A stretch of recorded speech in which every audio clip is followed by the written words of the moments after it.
pada Mas Cipto Prakoso ini. Beliau adalah konsultan inovasi yang saat ini bergerak bersama kami di inovasi di tim pengembang PBS Kementerian Agama Republik Indonesia. Monggo Mas Cipto, beliau dalamnya dari Malang ya Mas ya. Perkenalkan sekalian. Ya, monggo nanti perkenalan sendiri Mas. Oke, terima kasih. Saya agak takut kalau orang banyak. Biasanya sama komputer satu itu tujuh lagi. Kali ini banyak orang gak takut. Ya, saya sehari-hari katanya konsultan, konsultan. Data analis kerennya, tapi aslinya pakai Excel aja Pak. Jadi kalau mau jadi kayak saya itu belajar Excel aja bisa dibayar sama Google Pak. Jadi sehari-hari kemarin saya ditunjuk untuk bantu AKG nasional. Ya cukup di Excel di komputer saya aja semua data dulu ada Pak. Jadi Bapak bayangkan itu kalau data besar kayak ngeri gitu ya. Nah nanti kalau diperlukan kita ada pelatihan kan depan kan ada AI ada apa bisa dibantu gitu ya. Sebenarnya saya juga ingin membuka wawasan bahwa data sekabupaten itu sebenarnya dengan komputer itu kecil sekali gitu ya. Jadi nasional aja bisa, dengan Excel aja bisa, apalagi data kabupaten gitu ya. Jadi sehari-hari saya hanya berkutat dengan mainan Excel yang ya Excel biasa yang ada. Jadi Bapak Ibu kalau punya data misalnya yang sangat penting misalnya asesmen gitu, bikin satu kabupaten asesmen bareng siswa-siswa gitu, pakai misalnya nggak tahu guru agama bikin sendiri atau apa, nanti ngisi siswanya barengan yang nanti ngisi ada yang bikin ya timnya, kemudian misalnya bilang kanannya bukan ujian nah, kalau nggak bisa kosongin aja. Jadi dengan situ kita bisa melihat sekolah ini ternyata segini kurang gini, bukannya kita justin sekolah tapi ini ada yang bagus, gurunya yang bagus, tolong dong ngajari yang kurang-kurang seperti itu. Jadi seperti kekuatan data adalah seperti itu ya. Jadi ini hanya salah satu contoh. Jadi saya juga menangani ada data AN asesmen nasionalnya Kemendikbud untuk Kementerian Agama Indonesia juga ada di komputer Excel saya ini juga kecil aja sebenarnya. Jadi jangan takut dengan data, nanti bainimnya ada, jadi bainnya nggak hilang. Jadi sampai ketemu 5 di kecamatan ini, sekolah ini siapa namanya, double klik ketemu nomor namanya, orangnya bisa ketahuan. Kalau dulu kalau saya minta data emis, yang ketemu apa? Ketunaan, tunanetra, itu tunanetra beneran atau tunanetra seberapa gitu. Dan PBS ini nanti kita akan bisa melihat, oh ternyata butuhnya kacamata. Jadi kita harus berubah wawasan dari tuna menjadi kalau anak ini belajar, kesulitannya apa? Masalahnya belajar itu apa? Nah itu yang kita data. Apakah diperlukan perangkat-perangkat ataukah kurikulum ataukah cara berbeda. Jadi ini yang kita harus rubah.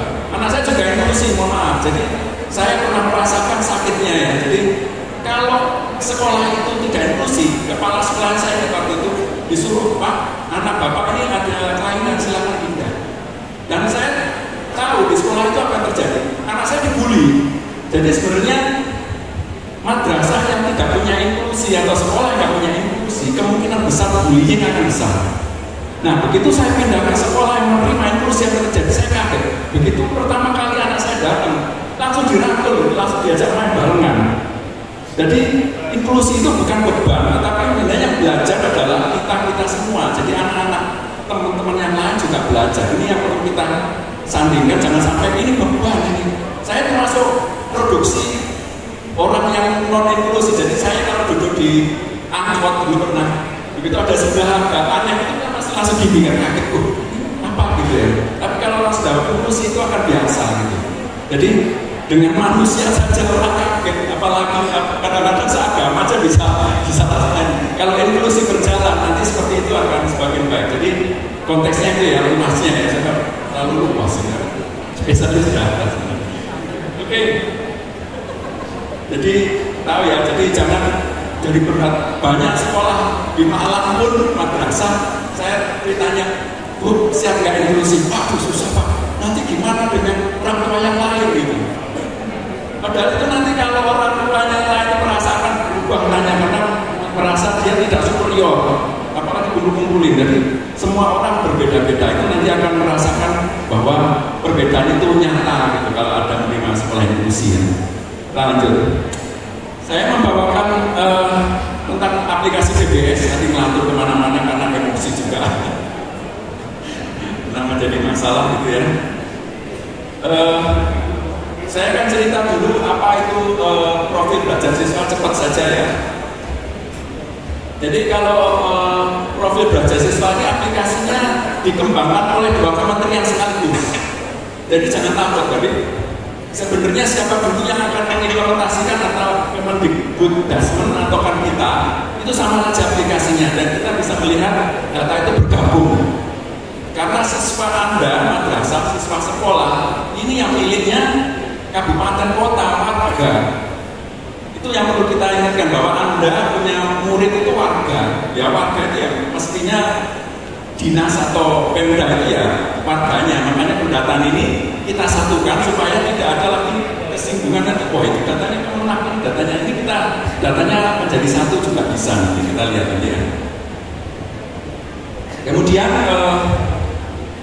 saya sudah garis bawahi tadi bahwa yang disebut profil belajar siswa itu adalah sebenarnya merupakan gambaran individu terkait dengan tingkat kesulitan fungsional. Jadi kesulitan belajarnya di kelas terutama gitu ya. Jadi kalau di kelas apapun itu nggak bisa lihat pakai kacamata, saya juga nggak lihat, saya juga disabilitas, jadi saya udah umur itu juga pakai ini. Jadi meningkatnya umur, disabilitas makin besar.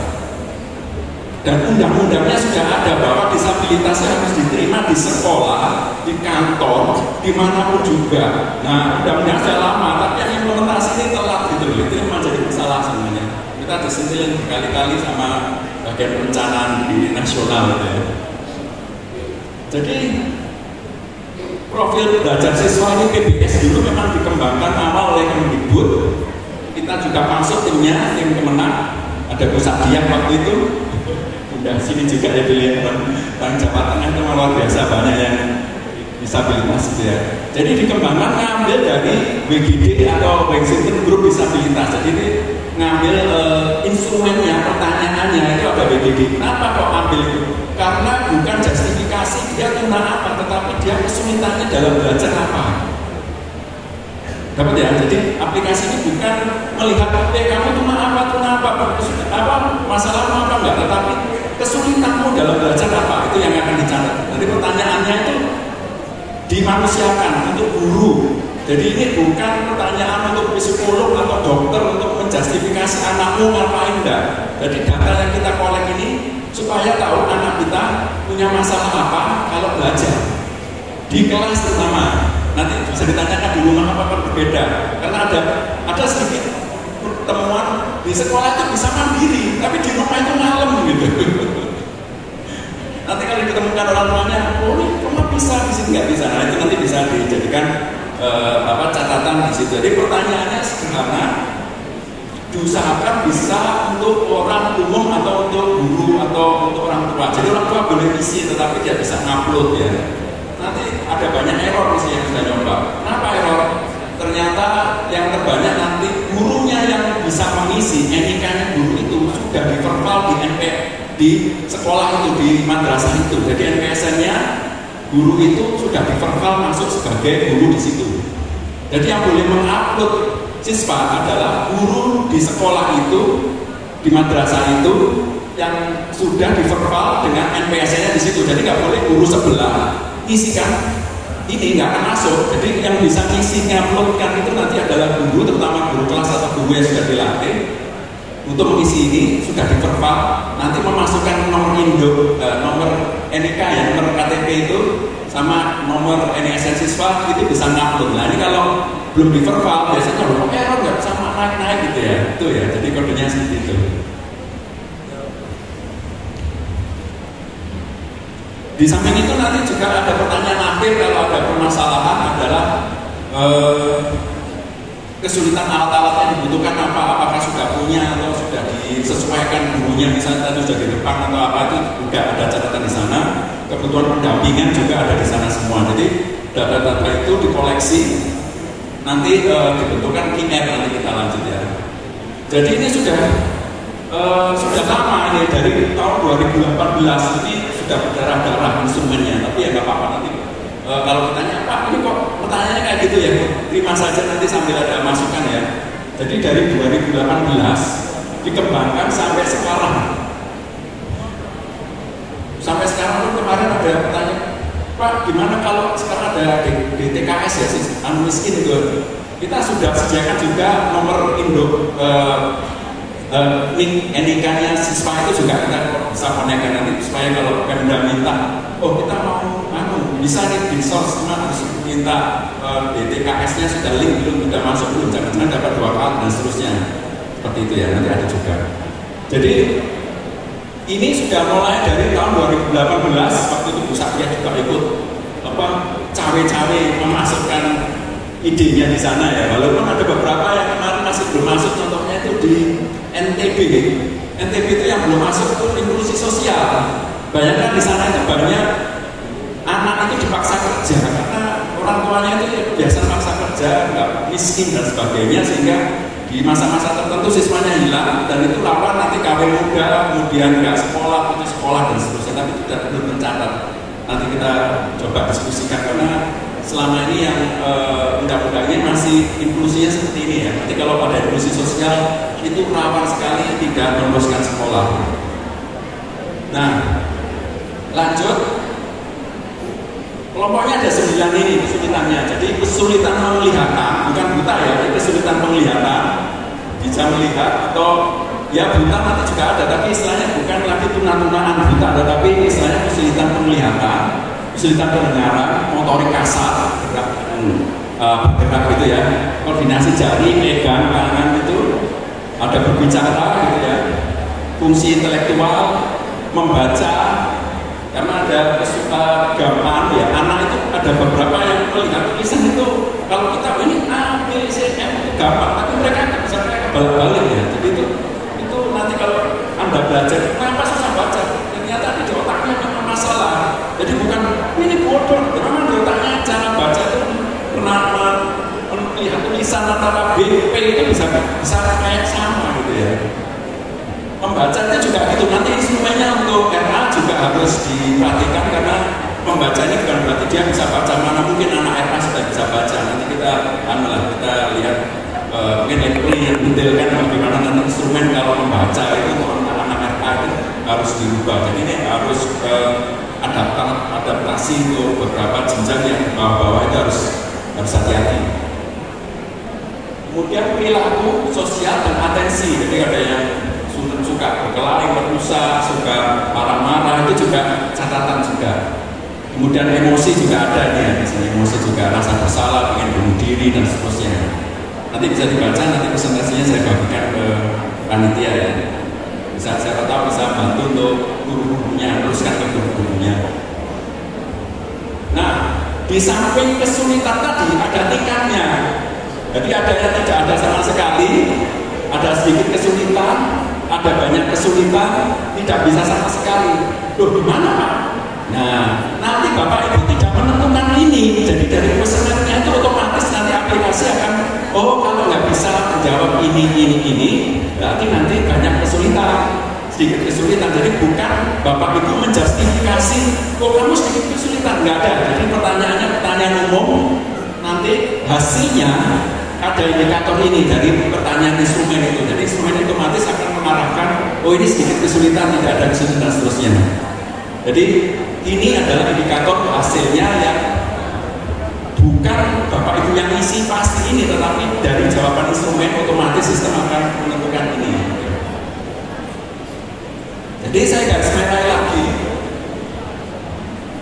Jadi ini merupakan kesulitan fungsional, jadi bukan justifikasi. Jadi di situ ada 106 pertanyaan. Jam spend question itu maksudnya kalau ada di awal sudah, apakah anak ini tidak ada masalah pendengaran, tidak ada. Nanti tidak ditanyakan pendengaran. Jadi kalau instrumennya kertas, kenapa harus elektronik kan? Bayangkan ya kalau elektronik kertas, apa instrumennya kertas, tebel itu, mau lewat itu sayang sudah di print gitu ya. Kalau ini enggak, jadi begitu. Apakah punya kesulitan melihat? Tidak, skip pertanyaan itu. Jadi kita jawabnya sedikit. Ya, jadi jangan takut. Oh ini banyak hilang apa enggak? Jadi kalau nggak ada kesulitan ya pasti harus kita selesai. Tapi kita nanti di awal ini kita hanya mendata yang ada kemungkinan kesulitan. jadi boleh diisi pokoknya setelah dia dapat NISN sudah resmi baru didata. Jadi belum jangan diisi sebelum punya NISN ya. Jadi jam question artinya kalau dia ada ya, baru detail ini pertanyaannya banyak. Tapi kalau ini kertas, itu bisa kertasnya tebel ya. Nah itu kontak aktivitas sana baik di rumah dan di kelas, tapi sebagian besar di kelas. Nanti kalau di rumah makanya dibutuhkan orang tua datang supaya di cross check. Kalau nggak bisa ya nggak apa-apa. Suatu saat kalau misalnya ya kita paksa itu orang tuanya kerja nggak bisa ya nggak apa-apa. Nanti suatu saat ketemu lagi bisa diupdate tahun-tahun depan berikutnya bisa. Jadi sebaiknya sih bisa dihadirkan sekaligus, bisa kita langsung justifikasi, verifikasi. Tapi kalau enggak nanti ya monggo aja kita dari kelas saja cukup lah kalau memang anggaran terbatas dan resource kita terbatas. Dan terakhir itu masih diperlukan penyesuaian pertanyaan, terutama untuk RA ya. RA itu membaca dan beberapa instruksi itu agak sulit ya, benar mungkin bisa jadi bisa berbeda ya. Yang terpenting hindari labeling, jadi jangan sampai ADHD tidak ada. Jadi di sini nggak pernah muncul kamu ini disabilitasnya buta, gitu enggak. Jadi nggak ada. Jadi nggak boleh labeling, nggak boleh membuat diagnostik. Memang ini tidak untuk mendiagnostik, tetapi untuk mencari masalah siswa itu kalau belajar masalahnya di mana dicatatkan. Ya, jadi bukan tunas-tunahan lagi, tapi kita ada pertanyaan yang panjang gitu ya. Ini contoh pertanyaannya. Nah itu untuk perilaku contohnya, dibandingkan siswa seusianya, apakah siswa ini mengalami kesulitan dalam berperilaku dan bersosialisasi? Ya, pertanyaan seperti itu. Ya, tinggal jawabnya gitu ringan ya. Kemudian apakah siswa mengalami kesulitan dalam mengalami frustasi? Tidak atau kayak gitu aja. Jadi pertanyaannya seringan mungkin memang ini untuk guru, bukan untuk psikolog. Jadi ini memang diagnosis awal. Jadi ini bukan justice dia akan sakit apa. Jadi justice nanti tetap ahlinya oleh profesionalnya. Di sini hanya lebih untuk guru orang memperkirakan dulu. Jadi kesulitannya apa, alatnya apa dan seterusnya. Apakah bisa diselesaikan nggak di sekolah? Atau dengan alat bantu dan sebagainya. Nah ini contoh pertanyaan lagi untuk pendampingan. Apakah siswa membutuhkan bantuan pendampingan orang lain untuk melakukan kegiatan belajar? Tidak. Iya. Sedikit sering itu ada pertanyaan seperti itu. Jadi di akhir-akhir ada pertanyaan itu juga. Nah ini hasilnya ya. Jadi hasilnya itu ada QR code. Apa QR code? Jadi ini dulu aplikasi kenapa kok nggak pakai web-based ya? Karena Android. Karena kita dulu berharap kalau di daerah terpinggir di belakang sana yang nggak ada internet, Android itu bisa diinstal sekali, bisa diisi offline. Kalau web harus ada internet, nyari internet dulu sinyal repot. Nah kali ini nanti bisa diisi offline kalau pakai Android. Nah keluarnya itu QR code. Jadi instrumen yang kita jawab ya tidak apa itu tersimpan di gambar QR code. Jadi kalau tulisan instrumen itu kertas itu kan banyak itu. Nah ini A, B, C, pilihan itu akan tersimpan di QR code sehingga nanti bisa dikopi-kopikan. Jadi ini berisi data, nanti dikopikan aja QR code-nya itu disimpan atau diapa itu berupa data. Jadi kalau dibaca oleh aplikasi TBS yang lain atau ditransferkan ke misalnya orang tua sudah mengisi, Bu, aku pengen isi dulu ya. Saya pengen tahu pertanyaannya dan saya pengen penasaran apa yang ditanyakan. Boleh orang tua isi. Kemudian ditransferkan ke guru BP-nya atau guru kelasnya. Kemudian guru kelasnya ngecek. Oh iya, benar-benar ini enggak. Ya bisa kayak gitu. Jadi datanya itu yang diisikan itu ada di QR code. Jadi bisa dikopikan via WA, di-send apa. Tapi hati-hati ini kerahasiaan data penting. Jangan sampai nanti presiden ini ternyata dulu ada QR code-nya dia idiot dan kayak gitu ya. Jadi jangan sampai QR code ini mudah berikan ke orang lain ini privasi, hati-hati. Jadi walaupun sudah ada hasilnya, jangan asal-asal di share, apalagi di IG, di grup broadcast, nggak boleh sama sekali. Ini rahasia, disimpan yang rapi, karena nanti suatu saat akan jadi masalah kalau ya kayak sekarang lah namanya, ya itulah saya nggak mau ini bisa jadi masalah. Dan ini bisa berlaku terus, jadi nanti satu saat diedit itu bisa, jadi satu saat namanya orang itu disabilitasnya bisa bertambah, bisa berkurang. Kayak saya ini tidak disabilitas, suatu saat ketabrakan tiba-tiba disabilitas bisa juga. Jadi ini dinamis, bisa diisi update tiap tahun kalau berubah. Nah ini nanti kementerian yang lain, kesehatan sama kementerian sosial juga melihat ini, mereka sudah tertarik, tinggal koordinasi bagaimana interaksinya. Jadi pendekatan ini sudah mulai diambil beberapa kementerian yang lain. Jadi sederhana, jadi aplikasi diisi, kalau dikirim jadi data PBS, fungsinya buat apa sih data itu dikumpulkan? Yang pertama, identifikasi kesulitan fungsional. Jadi anak ini sulitnya apa, itu ada datanya. Levelnya apa, ada datanya di identifikasi PD penyandang disabilitas. Kesulitan fungsionalnya apa, levelnya apa, itu yang pertama. Yang kedua adalah kebutuhan penyandang disabilitas. Contohnya alat bantu akan ketemu, apakah sudah punya atau belum, dan seterusnya ada di situ. Kebutuhan pendampingan apakah sudah disesuaikan, sudah tidak ada pendampingnya atau tidak. Penyesuaian apakah sudah ada penyesuaian, itu ada datanya semua. Nah berikutnya juga untuk kebutuhan DPK, berapa guru di situ nanti di ULD itu akan muncul, sementara ini belum, sebentar lagi ada. Jadi memang nanti ada kelompok guru baru namanya DPK ya. Siap-siap dengerin, mungkin ada yang pengen jadi DPK, bisa jadi lumayan gitu.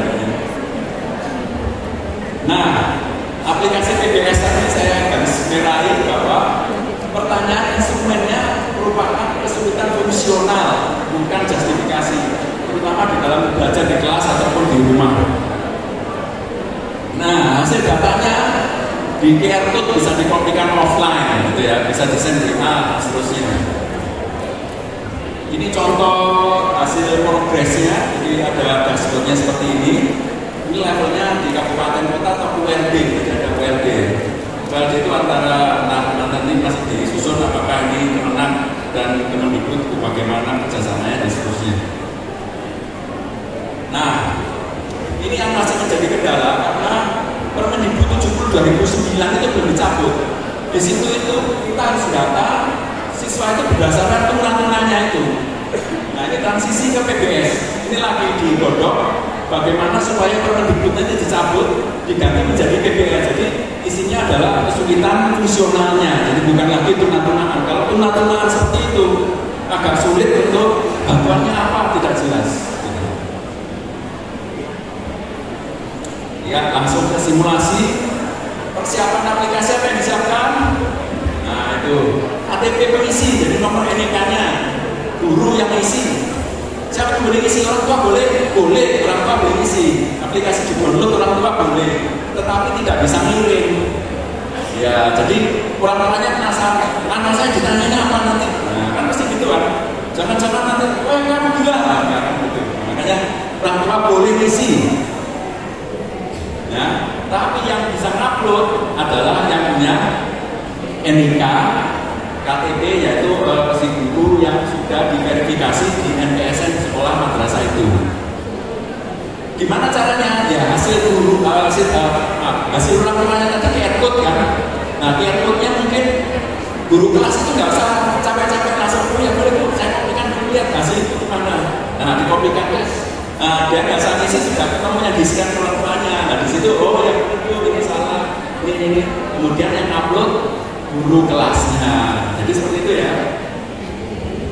Kartu NSN ya, nomor NSN-nya pastikan NSN-nya benar ya. Jangan sampai keliru NSN anak yang lain dikirimkan begitu ya. Ini isiannya tadi sudah saya sampaikan, cepat aja. Jadi isiannya di PBS itu ada informasi identitas pribadinya dari pengisi gurunya dan siswanya. Jadi termasuk NIK, nama, peran, dan seterusnya, ada tanggal pengisian gitu ya. Kemudian ada 9 kelompok pertanyaan tentang kesulitan. Jadi kalau kelihatan dibilang dari tadi tidak ada, maka pertanyaan di dalamnya tidak akan kita diteruskan. Jadi cepat. Jadi pertanyaan nggak banyak. Begitu. Apakah anak ini sudah tidak ada masalah di penglihatan? Ya, gitu ya. Dan dia nggak menanyakan lagi pertanyaan tentang penglihatan. Jadi bisa di skip tadi ya. Nah itu pertanyaan ke 9 tadi. Kemudian ada kebutuhan di akhir, pendampingan orang lain, dan penyesuaian kegiatan pembelajaran. Jadi ada totalnya ada 106 pertanyaan. Kemudian pernyataan terakhir, datanya sudah benar, isi dan seterusnya itu ya. Jadi yang isi itu lah. Nah ini menunya. Jadi menunya ada untuk misi baru. Sebelum diupload bisa diedit, ataupun kalau besoknya setahun kemudian mau keluar atau apa diupdate lagi ya boleh. Jadi ini bisa diupdate ya. Kemudian caranya bisa dikopikan datanya pakai scan QR code. Kemudian juga bisa melihat data yang ada dari satu HP kita bisa berisi macam-macam anak. Jadi satu HP di kelas misalnya dia punya 3 anak yang agak bermasalah, dia akan ada data 3 di situ ya. Jadi bisa satu aplikasi juga banyak, termasuk juga mengkopikan dari orang tua atau dari orang yang lain. Kita di Kabupaten Semarang beberapa waktu yang lalu di salah satu MI inklusi kita itu ada ujian munaqashah tahfidz bil ghaib juz 30. Kalau tidak salah jumlahnya sekitar 14 orang yang hafal itu, yang hafal. Diuji satu-satu, kita menghadirkan penguji dari luar, dari pondok pesantren, para hafid-hafid itu kita hadirkan untuk menguji anak-anak kita. Dan luar biasa ternyata 2 di antara sekian banyak orang itu adalah anak-anak kita yang berkebutuhan khusus yang sebelumnya ditolak di mana-mana. Sebelumnya ditolak di mana-mana karena dia tidak diterima di sekolah A, sekolah B, sekolah C gara-gara dia berkebutuhan khusus. Tetapi luar biasa. Kita lihat ini tadi pada saat anak-anak kita dari Bergas menari, ya itu ada 1-2 anak yang berkebutuhan khusus. Gak usah diperkenalkan bahwa dia berkebutuhan khusus karena pada saatnya dia harus berkembang seperti anak-anak yang lainnya. Mari anak-anak ini ada di mana-mana. Dan saya masih mendapatkan cerita sampai hari ini Pak Kakang, ada anak berkebutuhan khusus di madrasah, tapi gurunya berjuang mati-matian agar anak itu tidak naik setiap tahun. Dalam keputusan tidak naiknya dengan satu niatan, mugo-mugo lek dipindah sebuah madrasah ini. Saya masih saja mendapati itu. Dan ini ironi bagi kita orang yang beragama, orang yang punya hati, orang yang bisa belajar, kita masih berpikiran hal yang seperti ini. Ini barangkali sebuah ilustrasi untuk diskusi kita. Kemudian saya sampaikan tadi data yang sudah masuk di Kabupaten Semarang, Pak Anies, itu berasal dari madrasah yang sudah ditetapkan sebagai madrasah inklusif kami. Jadi sebelum acara ini, yang madrasah inklusif ada 18, kemudian berkembang menjadi 22, mereka pendataan dulu. Nah pendataan itulah tadi diperoleh seperti yang disampaikan Pak Ketua Pak Jawas, itu 55 anak kita berkebutuhan khusus kategori berat. Yang ini harus ditindaklanjuti. Kita harus bekerja sama dengan psikolog, kita harus bekerja sama dengan dinas kesehatan. Kalau ini dilakukan madrasah kita pasti sangat berat dan sangat sulit. Ini. Kemudian untuk rencana strateginya nanti akan kita perkuat ya. Insya Allah setelah hari ini nanti akan dikawal, ini luar biasa, akan dikawal oleh para pengawas madrasah di kabupaten, di kecamatan masing-masing untuk mendampingi panjenengan melakukan pengisian PBS. Ini luar biasa dan kita sangat berterima kasih bahwa ini akan menjadi program baik yang nanti akan kita sampaikan kepada seluruh Indonesia bahwa Kabupaten Semarang sudah melakukan pendataan PBS untuk seluruh madrasah di Kabupaten Semarang. Dan ini luar biasa karena ini piloting mandiri. Itu. Dan terima kasih Pak Anies, Pak Cip datang ke sini dengan biaya sendiri. Sampai hotelnya, sampai daharnya beliau sendiri, kami pakai SPBD sendiri. Dan ini dukungan yang insya Allah menjadi amal jariah bagi beliau-beliau. Baik, itu saja tambahan dari saya untuk ilustrasi tambahan. Selanjutnya waktu saya serahkan.